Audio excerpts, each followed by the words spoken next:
Bismillahirrahmanirrahim. Assalamualaikum warahmatullahi wabarakatuh. Pertama-tama perkenalkan, nama saya Nurul Aini dengan NIM 1906289, Ilmu Pendidikan Agama Islam B 2019, Universitas Pendidikan Indonesia. Berhubung Idul Adha semakin dekat, maka dari itu saya akan menjelaskan sedikit mengenai apa itu berkurban. Nah, kata kurban sendiri berasal dari bahasa Arab, yaitu qoriba, yang berarti dekat atau mendekatkan. Jadi maksud berkurban adalah kita mendekatkan diri kepada Allah Subhanahu wa Ta'ala. Sejarah berkurban sendiri pasti kalian semua udah tahu, yaitu berasal dari Nabi Ibrahim alaihi salam yang rela mengorbankan anaknya sendiri, yaitu Nabi Ismail alaihi salam atas perintah Allah. Nah, sumber hukum dari berkurban ini terdapat dalam Quran surat Al-Kautsar ayat 1 dan 2 yang berbunyi, A'udzubillahi minasyaitonirrajim, Bismillahirrahmanirrahim. Inna a'tainakal kautsar fasholli lirabbika wanhar. Sesungguhnya Allah telah memberikan nikmat kepadamu Muhammad yang banyak, maka dari itu dirikanlah sholat karena Tuhanmu dan berkurbanlah.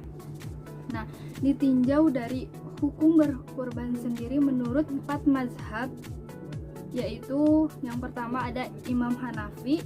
Orang-orang yang mampu diwajibkan untuk berkurban ketika dirinya memiliki uang senilai 200 dirham atau harta yang mencapai nisab zakat.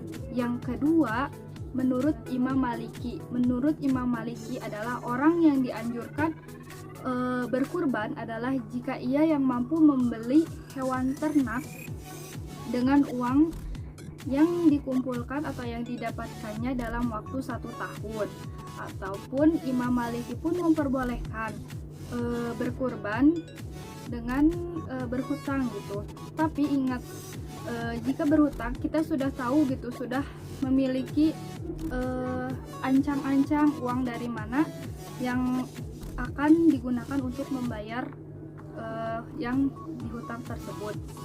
Kemudian yang ketiga, menurut Imam Hambali hampir mirip dengan Imam Maliki, yaitu orang-orang yang diwajibkan berkurban adalah jika ia yang bisa membeli hewan kurbannya itu dengan uang sendiri ataupun dengan cara berhutang. Dan yang terakhir atau yang keempat, menurut Imam Syafi'i, yaitu orang-orang yang diwajibkan berkurban adalah orang yang mampu membeli hewan kurban tersebut dengan harta yang dimilikinya dan yang sudah mampu memenuhi kebutuhan hidupnya sehari-hari. Nah, lalu hewan-hewan apa saja sih yang bisa untuk dikurbankan? Di antaranya ada kambing, sapi, domba, kerbau, dan unta. Nah, untuk syarat-syaratnya yaitu jelas tidak boleh ada yang cacat dan harus milik sendiri hewan kurbannya. Lalu untuk kambing sendiri usia minimalnya adalah 2 tahun karena agar si kambing tersebut sudah memiliki daging yang tebal dan besar. Kemudian yang kedua, untuk domba sendiri adalah bisa usia 1 tahun dan minimal usia 6 bulan. Lalu untuk sapi sendiri yaitu minimal usia 2 tahun yang sudah menginjak tahun ketiga. Sedangkan untuk unta yaitu